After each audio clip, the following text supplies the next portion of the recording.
आज हम लोग समझेंगे NEP new national education policy 2020 क्या है, इसका क्या उपयोग है, क्यों हमने इसको लाया। स्टेप बाय स्टेप आज हम इसको डीपली अध्ययन करेंगे।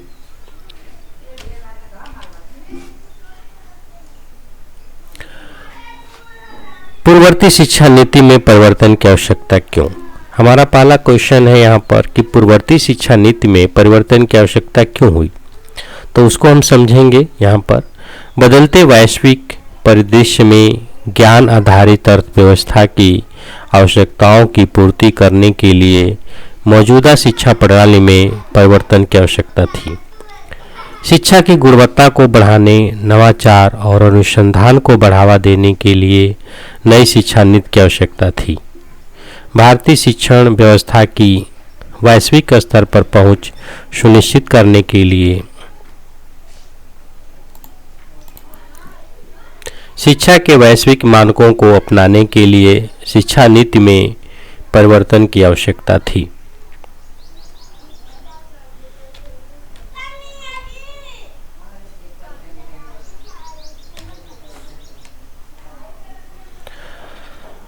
अगला है नई शिक्षा नीति के महत्वपूर्ण तथ्य क्या है।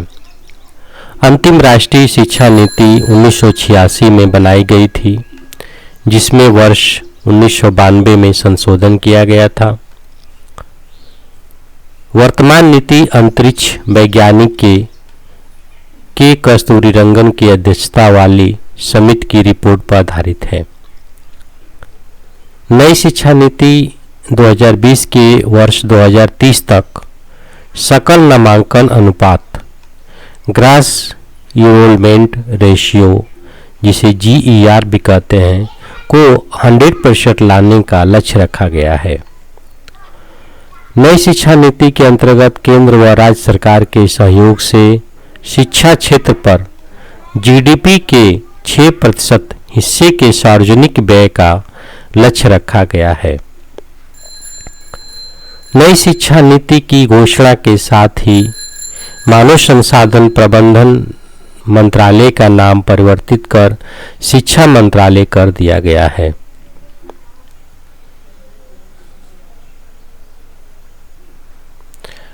आगे हम देखेंगे स्कूली शिक्षा संबंधी प्रावधान। हमारे स्कूली शिक्षा संबंधी क्या प्रावधान रखे गए हैं।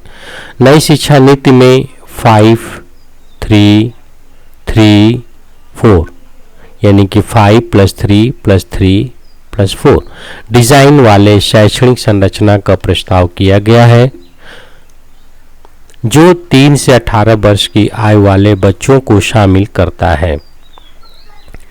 यानी कि 3 साल से 18 साल के जो बच्चे हैं उनके लिए ये संरचना बनाई गई है। 5 वर्ष की फाउंडेशन स्टेज 5 वर्ष की होगी। 3 साल का प्री प्राइमरी स्कूल और ग्रेड 1 होगा, जिसमें से 3 साल का प्री प्राइमरी स्कूल और ग्रेड 1 होगा। 3 वर्ष का प्रोपरेटरी स्टेज होगा, फिर 3 वर्ष का मध्य या उच्च माध्यमिक चरण, जिसको कहेंगे 6, 7, 8। 4 वर्ष का उच्च माध्यमिक चरण होगा, ग्रेड 9, 10, 11, 12। NEP 2020 के तहत HHRO द्वारा बुनियादी साक्षरता और संख्यात्मक ज्ञान पर एक राष्ट्रीय mission, national mission on foundation literacy and numeracy की स्थापना का प्रस्ताव किया गया है। इसके द्वारा वर्ष 2025 तक कक्षा 3 स्तर तक बच्चों के लिए आधारभूत कौशल सुनिश्चित किया जाएगा। यहाँ पर चित्र में भी हम देख सकते हैं 3 इयर्स के लिए है आंगनबाड़ी, प्री स्कूल जिसको बाल वाटिका भी कहेंगे, फिर 2 इयर्स का होगा क्लास 9 to, जिसमें जो बच्चे की उम्र होगी 6 से 8। फिर क्लास 3 स्टेज 3 में क्लास 3 से 5 होगा, जिसमें एज होगी 8 से 11। फिर क्लास 6 to 8 होगा, जिसमें एज होगा 11 से 14। और क्लास 4 स्टेज में देखते हैं हम क्लास 9 से 12 होगा, जिसमें एज होगी 14 से 18 वर्ष। इसको हम बोलेंगे नीचे वाले को फाउंडेशन, प्रिपरेटरी, मिडिल और सेकेंडरी स्कूल। ये हमारा स्ट्रक्चर रहा।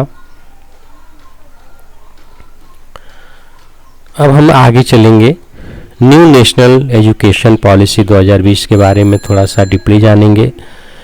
मानव संसाधन विकास मंत्रालय MHRD ने नई शिक्षा नीति NEP को मंजूरी दे दी है। नई राष्ट्रीय शिक्षा नीति NEP 2020 को कैबिनेट ने मंजूरी दे दी है। नई एजुकेशन पॉलिसी 2020 स्कूल से कॉलेज स्तर तक शिक्षा प्रणाली में कई बदलाव लाएगी। नई शिक्षा नीति में स्कूल एजुकेशन से लेकर हायर एजुकेशन तक कई बड़े बदलाव किए गए हैं। हायर एजुकेशन के लिए सिंगल रेगुलेटर रहेगा, यहाँ ध्यान देने वाली बात है, हायर एजुकेशन के लिए सिंगल रेगुलेटर रहेगा।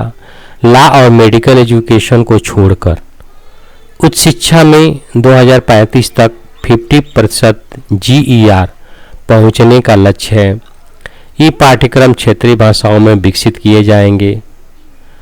वर्चुअल लैब विकसित की जा रही है और एक राष्ट्रीय शैक्षिक टेक्नोलॉजी फोरम NETF बनाया जा रहा है। देश में उच्च शिक्षा के लिए एक ही नियामक रेगुलेटर होगा, जिसमें अप्रूवल और वित्त के लिए अलग अलग वर्टिकल होंगे। वो नियामक online self disclosure based transparent system पर काम करेगा। पढ़ाई की रूपरेखा 5334 के आधार पर तैयारी की जाएगी। इसमें अंतिम 4 वर्ष 9वीं से 12वीं शामिल है। नया कौशल जैसे कोडिंग शुरू किया जाएगा। एक्स्ट्रा करिकुलम एक्टिविटीज़ को मेन करिकुलम में शामिल किया जाएगा। Benefits of new education policy, अगला है कि हमारा इस न्यू एजुकेशन पॉलिसी के फ़ायदे क्या हैं। न्यू एजुकेशन भारत सरकार द्वारा नई शिक्षा नीति लागू की गई है, जो शिक्षा की दृष्टि से छात्रों के लिए काफ़ी महत्वपूर्ण है। इस पॉलिसी में शिक्षा पर विशेष रूप से ध्यान दिया गया है। भारतीय GDP का 6% हिस्सा new pension education policy, new nation education policy NEP पर खर्च होगा। नई शिक्षा नीति में देश की सभी प्राचीन भाषाओं को पढ़ने का विकल्प रखा गया है और विदेशी भाषा जैसे इंग्लिश, फ्रेंच, चाइनीज आदि भाषाओं पढ़ने का विकल्प रखा गया है। 10th CBSE बोर्ड तथा राज्य सरकार वाली प्रक्रिया को समाप्त कर दिया गया है। यहाँ पर ध्यान देने वाली चीज़ है कि 10th का CBSE बोर्ड और राज्य सरकार वाली प्रक्रिया को समाप्त कर दिया गया है। शिक्षा को आसान बनाने के लिए सरकार ने आर्टिफिशियल इंटेलिजेंस सॉफ्टवेयर का इस्तेमाल भी किया जाएगा। यहाँ न्यू टेक्नोलॉजी है आर्टिफिशियल इंटेलिजेंस सॉफ्टवेयर, जिसको हम बहुत ही इम्पोर्टेंस भविष्य के लिए देख रहे हैं। इसमें इस प्रयोग किया जाएगा। छात्र को न्यूनतम 3 भाषाओं का ज्ञान होगा। छात्र को न्यूनतम 3 भाषाओं का ज्ञान होना चाहिए। नई शिक्षा नीति में छात्रों को प्रशिक्षण एवं अनुसंधान करने के लिए लैब प्रदान की जाएगी। हायर एजुकेशन MPhil डिग्री खत्म किया जा रहा है। यहाँ पर ये MPhil खत्म कर दिया जाएगा। छात्रों को पढ़ाई के साथ प्रशिक्षण पर विशेष रूप से ध्यान दिया जाएगा। न्यू एजुकेशन पॉलिसी के तहत छात्र कोई भी कोर्स बीच में छोड़कर किसी अन्य कोर्स में दाखिल लेना चाहता है तो वह एक निश्चित समय के पश्चात दूसरे कोर्स में दाखिल ले सकता है। ये रहा हमारा न्यू शिक्षा नीति की फायदे। अब इसमें से कुछ खास पॉइंट्स क्या हैं उसको देखेंगे। शिक्षकों के साथ साथ अभिभावकों को भी जागरूक करने पर इसमें जोर दिया गया है। प्रत्येक छात्र की क्षमताओं को बढ़ावा देना प्राथमिकता होगी। वैचारिक समझ पर जोर होगा। रचनात्मक और महत्वपूर्ण सोच को बढ़ावा मिलेगा। छात्रों के लिए कला और विज्ञान के बीच कोई कठिनाई अलगाव नहीं होगा। छात्रों के लिए कला और विज्ञान के बीच, देखिए यहाँ पर इम्पोर्टेंट है, कला और विज्ञान के बीच कोई कठिनाई या अलगाव नहीं होगा। कोई भी सब्जेक्ट पढ़ सकता है। नैतिकता संवैधानिक मूल्य पाठ्यक्रम का प्रमुख हिस्सा होगी। नैतिकता और संवैधानिक मूल्य ये पाठ्यक्रम का प्रमुख हिस्सा होंगी, यानी कि कंपलसरी होगा।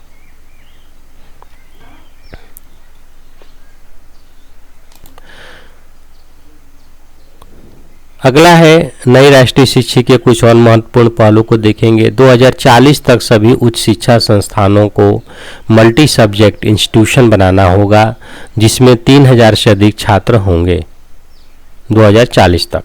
2030 तक हर जिले में या उसके पास कम से कम एक बड़ा मल्टी सब्जेक्ट हाई इंस्टीट्यूशन होगा। संस्थानों का पाठ्यक्रम ऐसा होगा कि सार्वजनिक संस्थानों के विकास पर उसमें जोर दिया जाए। संस्थानों के पास ओपन डिस्टेंस लर्निंग और ऑनलाइन कार्यक्रम चलाने का विकल्प होगा। उस शिक्षा के लिए बनाए गए सभी तरह के डीम्ड और संबंधित विश्वविद्यालय को सिर्फ अब विश्वविद्यालय के रूप में ही जाना जाएगा, यानी कि डीम्ड और छोटे मोटे इंस्टीट्यूट खत्म हो जाएंगे, सबसे एक ही नाम होगा विश्वविद्यालय। मानव के बौद्धिक, सामाजिक, शारीरिक, भावात्मक और नैतिक सभी क्षमताओं को एकीकृत तौर पर विकसित करने का लक्ष्य है। अगला देखेंगे, महत्वपूर्ण पॉइंट्स थोड़े हैं। नई शिक्षा नीति में संगीत, दर्शन, कला, नृत्य, रंगमंच उच्च संस्थानों की शिक्षा के पाठ्यक्रम में शामिल होंगे। स्नातक की डिग्री 3 या 4 साल की अवधि की होगी। एकेडमिक बैंक ऑफ क्रेडिट बनेगी। छात्रों के परफॉर्मेंस का डिजिटल रिकॉर्ड इकट्ठा किया जाएगा। 2050 तक स्कूल और उच्च शिक्षा प्रणाली के माध्यम से कम 50% विद्यार्थियों को व्यावसायिक शिक्षा में शामिल करना होगा या शामिल होना होगा। गुणवत्ता योग्यता अनुसंधान के लिए एक नया राष्ट्रीय शोध संस्थान बनेगा। इसका संबंध देश के सारे विश्वविद्यालय से होगा। गुणवत्ता योग्यता अनुसंधान मतलब बच्चों की क्या स्टैंडर्ड है पढ़ने का, वो निर्धारण एक संस्थान हमारा करेगा। उसका एक नया संस्था खोला जाएगा।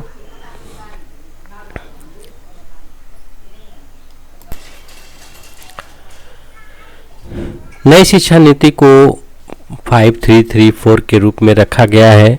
इस पैटर्न को सरकारी तथा गैर सरकारी स्कूल में पढ़ने वाले बच्चों के लिए है, जिसमें 12 साल तक की स्कूली शिक्षा तथा 3 साल की प्री स्कूली शिक्षा दी जाएगी। इसके लिए सरकार ने 4 चरण रखे हैं जो निम्न प्रकार से हैं। पहला है फाउंडेशन स्टेज। इसमें 3 से 8 साल कक्षा 1 व 2 तक के बच्चों को शामिल किया जाएगा,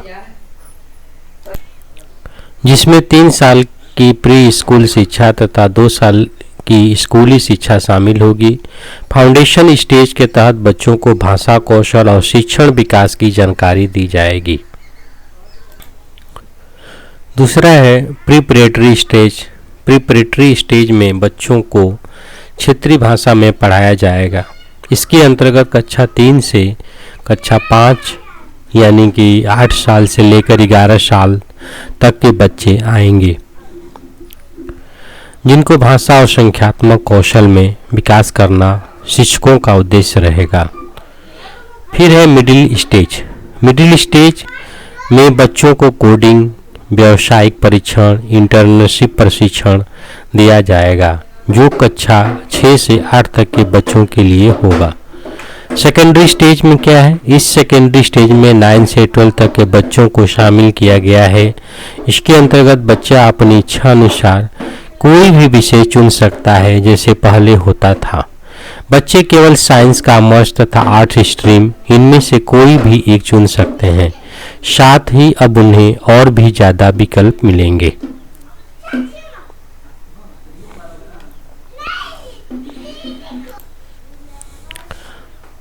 अगला है भारत योजना का उद्देश्य। निपुण भारत योजना का उद्देश्य। निपुण भारत योजना का मुख्य उद्देश्य आधारभूत साक्षरता एवं संख्यात्मक के ज्ञान को छात्रों के अंतर्गत विकसित करना है। इस योजना के माध्यम से सन 2026 से 27 तक तीसरी कक्षा के अंत तक छात्र को पढ़ने, लिखने एवं अंकगणित को सीखने की क्षमता प्राप्त होगी। यह योजना बच्चों के विकास के लिए बहुत कारगर साबित होगी। निपुण भारत योजना के माध्यम से अब बच्चे समय से आधारभूत साक्षरता एवं संख्यात्मक का ज्ञान प्राप्त कर सकेंगे, जिससे कि उनकी मानसिक एवं शारीरिक विकास होगा। निपुण भारत का संचालन शिक्षा और साक्षरता विभाग द्वारा किया जाएगा। यह योजना स्कूली शिक्षा कार्यक्रम, समग्र शिक्षा का एक हिस्सा होगी। इस योजना को नई शिक्षा नीति के अंतर्गत आरंभ किया गया है। निपुण भारत योजना के माध्यम से बच्चे संख्या, माप और आकार के क्षेत्र के तर्क को भी समझ पाएंगे। यहाँ हम देखेंगे कि सीखने के प्रमुख सिद्धांत में प्रारंभिक पाठन हम कितने प्रकार से चालू कर सकते हैं। पहला है देखिए ध्वनिक जागरूकता से, दूसरा है डिकोडिंग से, इसके बाद है समझ के साथ पढ़ना, धारा प्रवाह पढ़ना, शब्द भंडार, लेखन, लिखित समृद्ध वातावरण, यानी कि ये प्रारंभिक पठन में आता है। प्रारंभिक पठन में क्या क्या आता है? मौखिक भाषा का विकास, लिखित, लेखन, शब्द भंडार, धारा प्रवाह, समझ के साथ पढ़ना, डिकोडिंग और ध्वनि जागरूकता।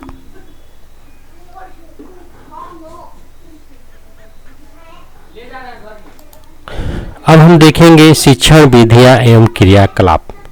शिक्षण विधियां कितने प्रकार से हो सकती हैं, क्या क्रियाकलाप हो सकते हैं?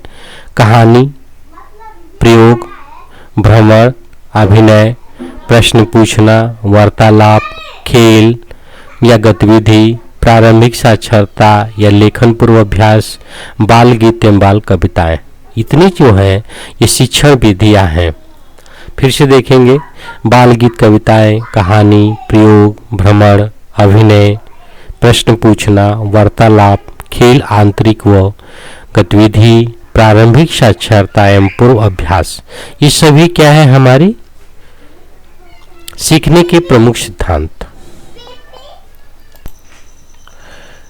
अधिगम का विभिन्न मनोवैज्ञानिक ने अपने अपने तरीके से विभिन्न प्रकार में बांटा है, जिसे मैं वैज्ञानिक मनोवैज्ञानिक उशेबल 1968 ने सीखने के निम्नलिखित 4 प्रमुख प्रकार बताए हैं, जो इस प्रकार हैं।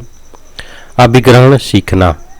अभिग्रहण सीखना में शिक्षार्थी को सीखने वाली सामग्री बोलकर या लिखकर दे दी जाती है और शिक्षार्थी उन सामग्रियों को आत्मसात कर लेते हैं। दुर्भाग्यवश अधिकतर शिक्षक यही समझते हैं कि अभिग्रहण सीखना मात्र रटकर ही सीखा जा सकता है, परंतु उशेबेल ने स्पष्ट कर दिया है कि यह रटकर भी हो सकता है तथा समझकर भी हो सकता है। अन्वेषण सीखना। अन्वेषण सीखना वैसे सीखने को कहा जाता है जिसमें शिक्षार्थी को दी गई सामग्रियों में से नए संप्रति या कोई नया नियम या विचार की खोज कर उसे सिखाना होता है। दुर्भाग्यवश अधिकतर शिक्षक यही समझते हैं कि अन्वेषण सीखना हमेशा अर्थपूर्ण ही होता है। तीसरा है रटकर सीखना। वैसे सीखने को कहा जाता है जिसमें शिक्षार्थी दिए गए सामग्रियों के साचर्य, शब्द, शह तथा मनमाने ढंग से उसके आशय को बिना समझे हुए सीखते हैं।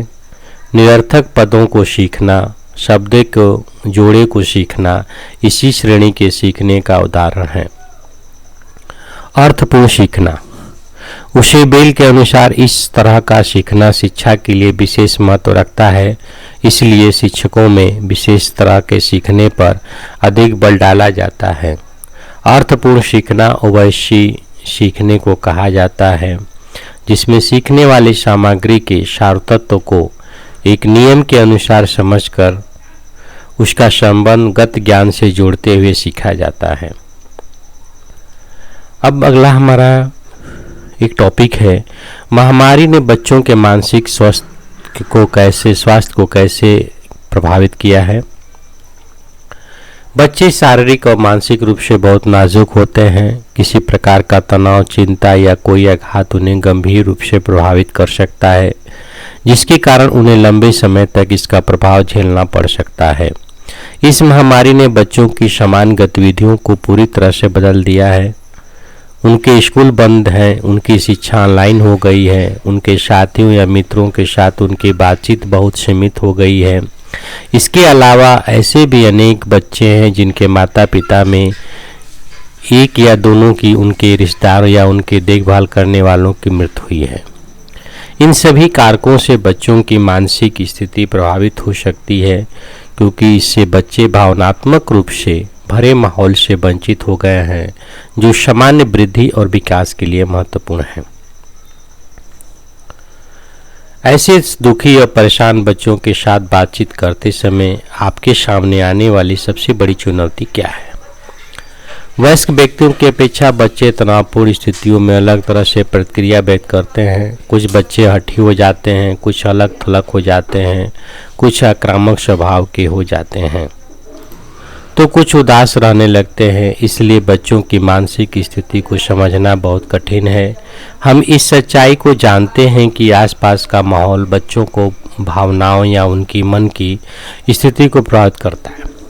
कई बार बच्चे इस स्थिति को मन में बैठा लेते हैं। घबराहट, बीमारी या उनके परिजनों की मृत्यु से उनके ऊपर प्रतिकूल प्रभाव पड़ सकता है और कभी कभी वे अपने डर या चिंता को व्यक्त करने में सक्षम नहीं होते हैं।